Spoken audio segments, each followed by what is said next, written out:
Lietuviškai skaitysiu pranešimą. Mano pranešimas toks yra platus ir apie viską, nes ta tvarumo tema ir yra plati ir apie viską. Ir tiesiog norėjusi pašnekėti apie kažkokius tai tokius visai esminius dalykus, kuriuos gal kartais mes nueidami į visokius inžinerinius detalumus pamirštame ir reikia galbūt pradėti nuo platesnių. Tai aš tokius susiskirščiau į kelias temas. Viena iš jų yra tiesiog urbanistika, kas yra tvari urbanistika, kaip tos miestus daryti tvariai. Tada apskritai yra pastatų tvarumas.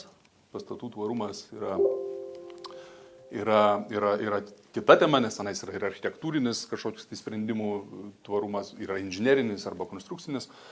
Ir tada tokia paskutinė, tokia labiau filosofinė ir galbūt apie įkvėpimus, ką mums architektūra duoda įkvepiant, kaip būti tvariais visose kitose gyvenimo srityse.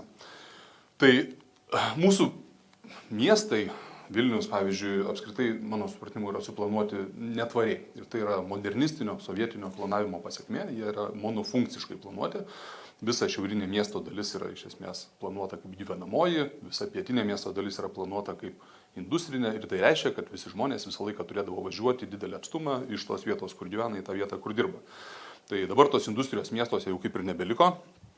Tai jau neblogai, tačiau tas reiškia toksai monofunkciškumas, kad didelė dalis gyventojų vis dar gyvena vienoje teritorijoje yra likęs. Ir didžiulė dalis gyventojų ir juda, taip, reiškia, iš vienos funkcijos rajono, kuris yra gyvenamasis, į kitą rajoną, kuris yra ten skirtas darbui. Ir tai iš esmės kuria kamščius, dėl to, kad kiekvieną dieną reiškia, tūkstančiai žmonių, tūkstančiai automobilių pajuda iš savo gyvenamųjų rajonų, Kalnėnų, Viršuliškių, Justiniškių ir panašiai, ir važiuoja dirbti į, reiškia, kur nors. Ir tada miestas atrodo taip. Ir matyt, kad vienas atsakymas, greitas ir paprastas yra tiesiog, reiškia, nebedaryti monofunkcinių miestų ir rajonų. Ir tie rajonai turi būti daromi kaip įmanoma labiau mixed use, nes mixed use'as sukuria erdves ir darbui ir gyvenimui žymiai lokalesnės. Tai nereikia važiuoti per pusę miesto tam, kad galėtum patekti į tą vietą, kur įmanoma turėti ofisą. Bet reiškia, žmonės važiuoja ne tik į darbą, žmonės važiuoja ir į reiškia, mokyklas ir darželius. Ir tos mokyklos, reiškia, yra žinomos, kurios yra geriausios. Jeigu norite vaiką ten geriausiai išmokyti matematikos, tai yra, reiškia, 5, 3 mokyklos per vidurį, 2, 3, 4 Vilniuje yra tos, į kurias greičiausiai visi norės savo vaikus leisti. Nepriklausomai nuo to, kuriam rajone jie gyvena. Ir tai reiškia, kad atsiranda dar vienas papildomas kelionės maršrutas automobiliu. Kiekvienas žmogus prieš važiuodamas į darbą dar nuveža vaikus į mokyklą ir ta mokykla yra ne ten, kur patogu, o ten, kur yra geriausia, ten, kur turi geriausią reitingą. Tai reiškia, kad tų jau kelionių automobilių dar daugėja, nes visi, reiškia, iš ten savo namų Kalnėnuose važiuoja dar į kur nors, reiškia, į mokyklą. Ir dar viena tema yra būreliai, nes būreliai yra ta vieta, kur mes dar tos vaikus vežam, paimam iš mokyklos ir nuvežam.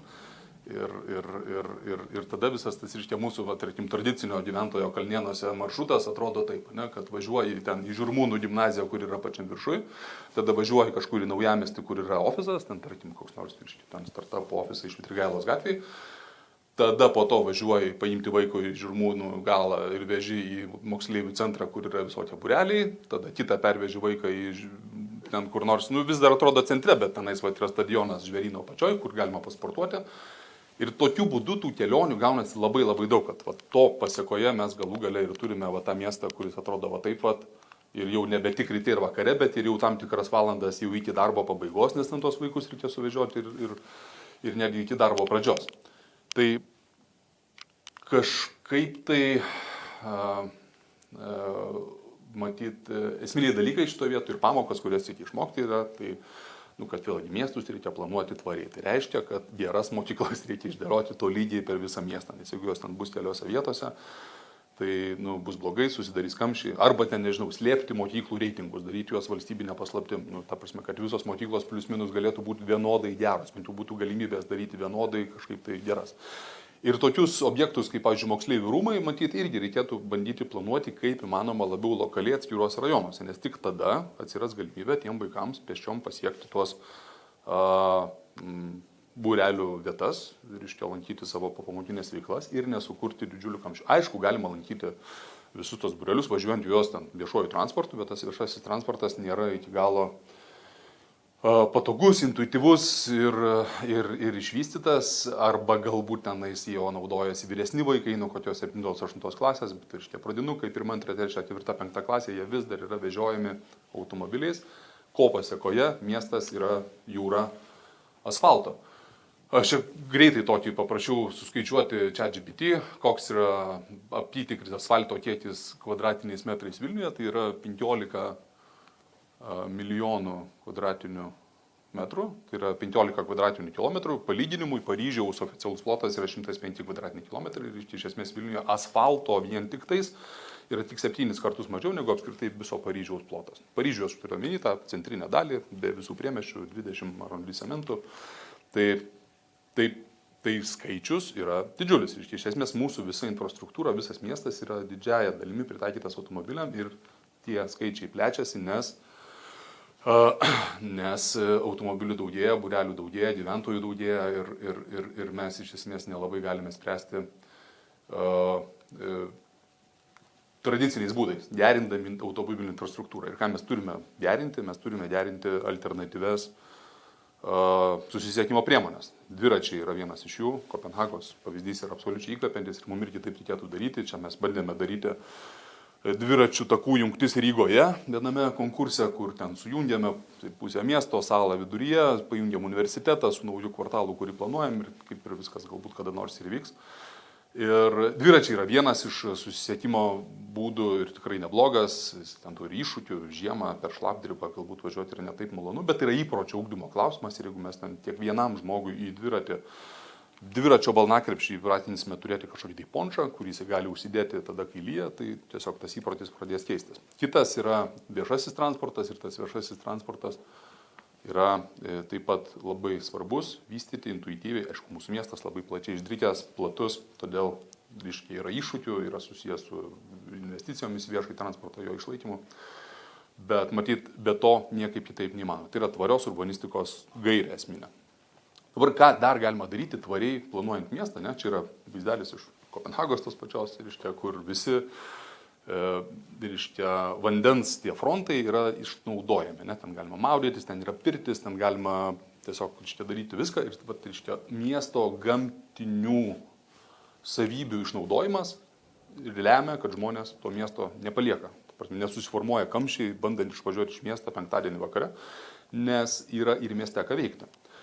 Tai Vilnius yra dėkingas, jisai turi upę, ta upė dar nėra labai smarkiai išvystyta, po biškį tai vyksta ir galbūt kažkada turėsime panašią infrastruktūrą kaip ir kiti miestai Šiaurės Europai.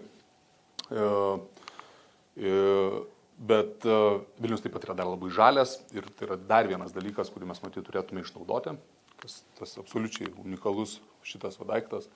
100 km aplink Vilnių, nežinau, ir esate atėję arba važiavę su dviračiu, tai tikrai rekomenduoju, kas nesat bandę, nes yra galimybė 100 km aplink Vilnių iš esmės apeiti arba važiuoti, net nesuprantant, kad esi mieste, iš esmės važiuojant per beveik tokius laukinius miškus, kur tu negali suprasti, kas tai yra. Kodėl tai yra svarbu? Tai yra svarbu dėl to, kad tai yra galimybė leisti žmonėms būti savo mieste, o ne kiekvieną savaitę gali važiuoti ten 300 km į pajūrį arba ten į Trakus, kur tada jau kamščiai susiformuoja kitose vietose. Tai čia yra tvarumas per tai, kad mes naudotume mažiau automobilį, mes naudotume tai, kas yra vietoje, mes tiesiog apskritai taupytume savo laiką ir visų kitų gyventojų laiką, nes tiesiog nesusiformuotų kamščiai. Tai apie tą urbanistiką matyt tiek, apie pačius pastatus. Čia toks mūsų irgi pastatas, kur dabar pradėjom projektuoti Neries krantinį, apie tos Neries gamtinių kažkokių tai savybių išnaudojimo. Apie pačius pastatus, tai kaip jau sakiau, tą pačią pastatų temą matyt dėtų skirstyti į tokias dvi dalis. Ir viena iš jų yra pastatai, kaipo architektūra, ir kita yra tų pastatų vidus, kas yra inžinerija ir konstrukcijos. Tai matyt, geros architektūros, tvarios architektūros pradžia visą laiką yra analizė ir supratimas, kas tai yra per vieta. Nes visų pirma reikia suprasti, iš kur šviečia saulė, iš kur pučia vėjas, kur yra gražus vaizdas, nuo kur sklinda triukšmas ir tiesiog visus tos klausimus atsakius, architektūra ir bus tvari, ne? Nes mes iš vienos pusės užsitversime, iš kitą pusę atsiversime, nuo kažkur tai susiformuosime žaliuzės, kad saulė neprikaitintų. Ir tie architektūriniai sprendimai iš esmės prasideda nuo tokio paprasto dalyko - suprasti vietą. Kai tu tą vietą supranti, jau ta architektūra pradeda rastis kažkokia tai tvaresnė. Labai svarbu matyti, išnaudoti tai, ką turi. Jeigu ateini dirbti kažkokį tai sklypą, tu jame dažniausiai randi kokių nors apleistų pastatų ir tie apleisti pastatai kartais atrodo tiesiog verti tik tai nugriovimo. Kartais jie yra kultūros paveldas, tai tu jų negali nugriauti, nors labai norisi. Bet, aš juokauju, bet kartais tie pastatai, kuriuos randi, nėra joks kultūros paveldas, yra tiesiog kažkokie seni, kartais industriniai pastatai. Ir mes juos dažnai lengva ranka tiesiog iš čia nusprendžiama, kad reikia griauti, nors kartais to daryti visai neverta. Ir neverta vien dėl to, kad yra miesto kažkoks tai sluoksnis, apie kurį mes turėtume neduoti visiems pamiršti. Jisai yra prasminis sluoksnis, jisai parodo miesto istoriją, jį smagu jausti ir patirti. Kartais jis yra paveldas ir kartais iš tokių visokių senų apleistų pastatų galima padaryti labai gražius daiktus, mes taip esame bandę daryti. Čia vienas projektas Rietave ir šitą pastačiuką sugrūdome ten į keletą koncertų salių.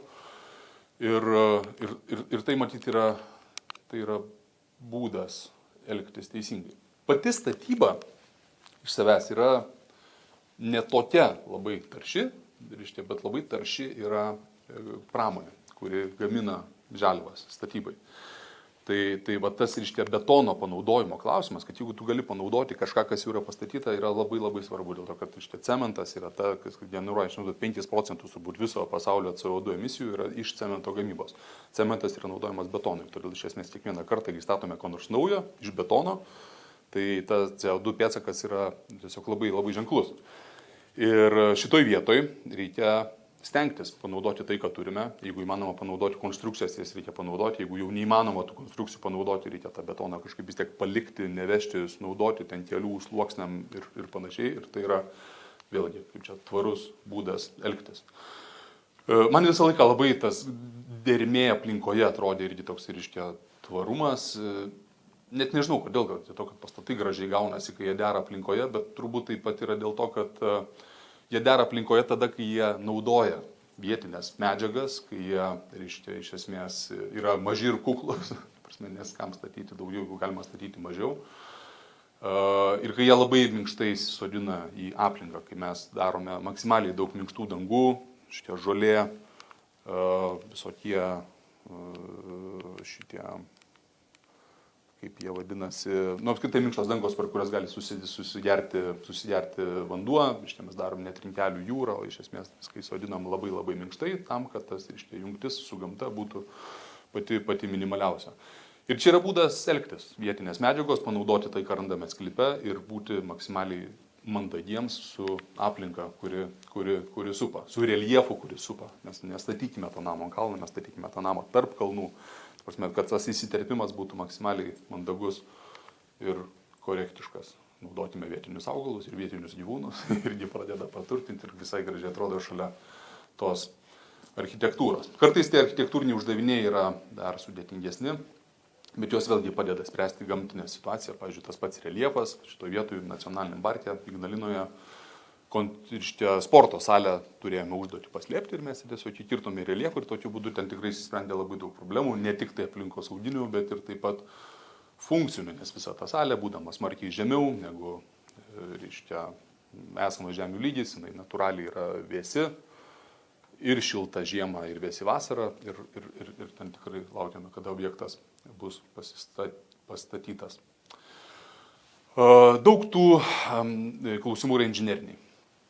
Šitas pavyzdys, čia yra Fosterio architektų pasiūlytas Londono agurko, žinoma, Gerkino schema, kurie sugalvojo, kad galima tą dirbtinę ventiliaciją priversti veikti natūraliuoju būdu. Iš esmės tam tikrų būdų, pagal vairiavančius vėjus, skirtingose pastato kraštuose atsiveria angos ir tas vėjas pūsdamas tiesiog priverčia veikti vidinės sistemas ir ten viskas turėtų kažkaip tai veikti, nenaudojant elektros energijos labai daug.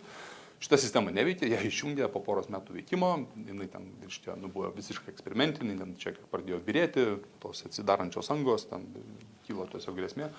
Bet iš esmės labai gerai iliustruoja, kaip galima bandyti inovuoti įvairias inžinerinės sistemas.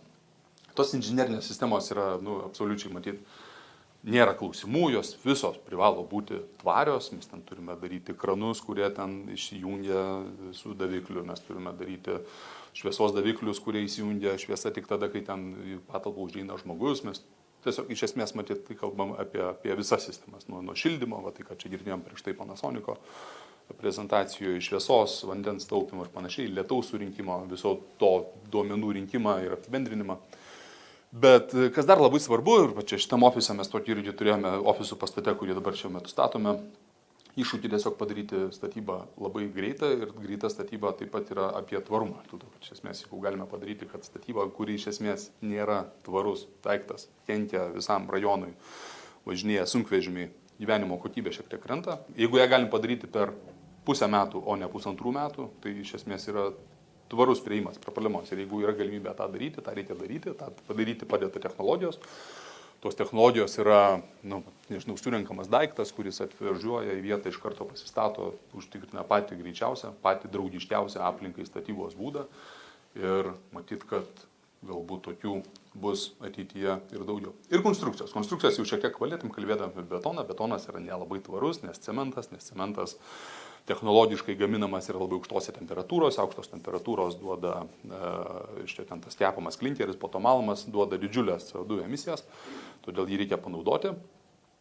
Metalas yra šiek tiek draugiškesnė konstrukcija, jis iš esmės lydimui taip pat yra energiškai labai efektyvus, tačiau jis yra labai lengvai panaudojamas. Iš esmės, metalą galima perlydyti ir jisai nepraranda savo savybių. Tai iš esmės tokia yra kaip labai lengvai gyvenimo ciklą naują galinti pradėti statybinė medžiaga. Tačiau geriausia medžiaga, kurią mes tik dabar pradedam atrasti, yra mediena. Ir mediena yra puikiai dėl kelių priežasčių. 3 pagrindinės yra, kad jinai augdama sukuria pridėtinę vertę, nes tos miestus mūsų apskritai aplinką žalina ir siurbia CO2 iš aplinkos.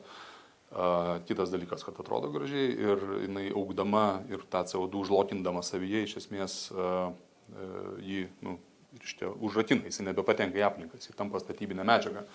Tai tas medžio panaudojimas yra bet kur konstrukcijose, klijuotas medis, kolonos ir panašiai yra labai svarbus. Mums kaip Lietuvai tas yra ypač svarbu, nes mes esame medienos kaip žaliavos eksportuotojai, o jeigu mes galėtume iš to pradėti daryti aukštos pridėtinės vertės konstrukcijas, iš esmės produktą, mes tikrai kaip šalis iš to turėtume didžiulės naudos, nes būtume nebe žaliavos, o pridėtinės vertės eksportuotojai. Todėl ta medinė statyba, mano supratimu, yra mūsų šalies strateginis tikslas.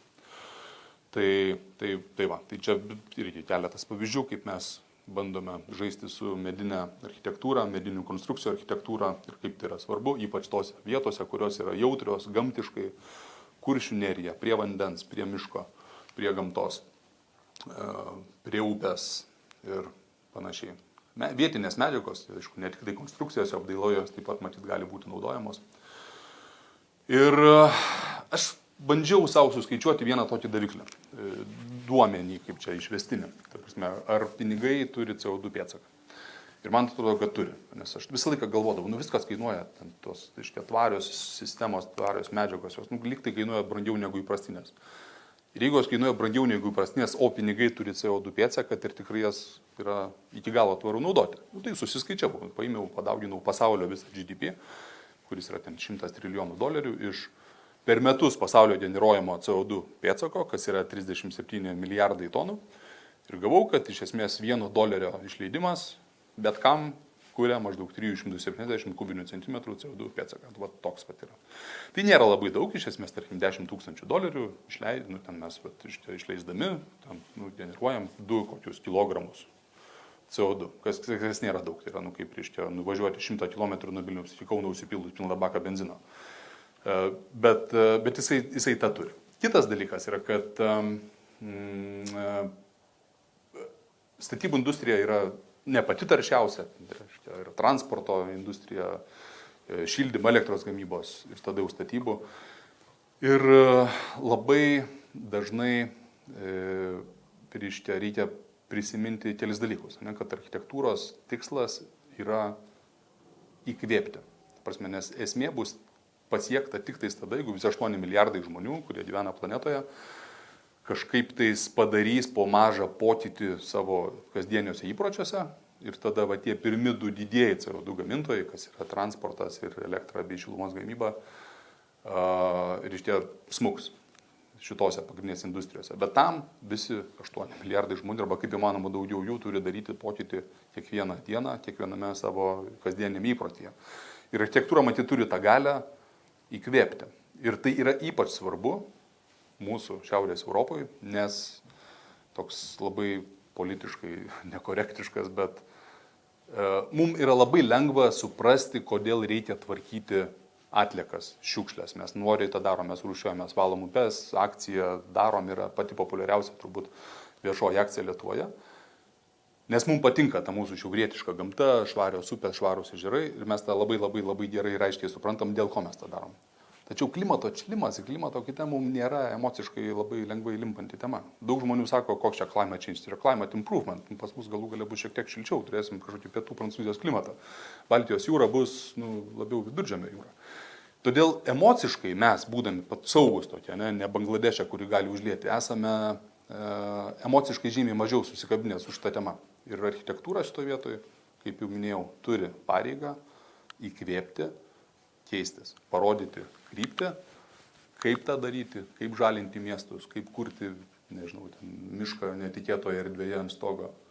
Tai yra, matyt, esminė ir pagrindinė architektūros pareiga. Tai viskas. Ačiū.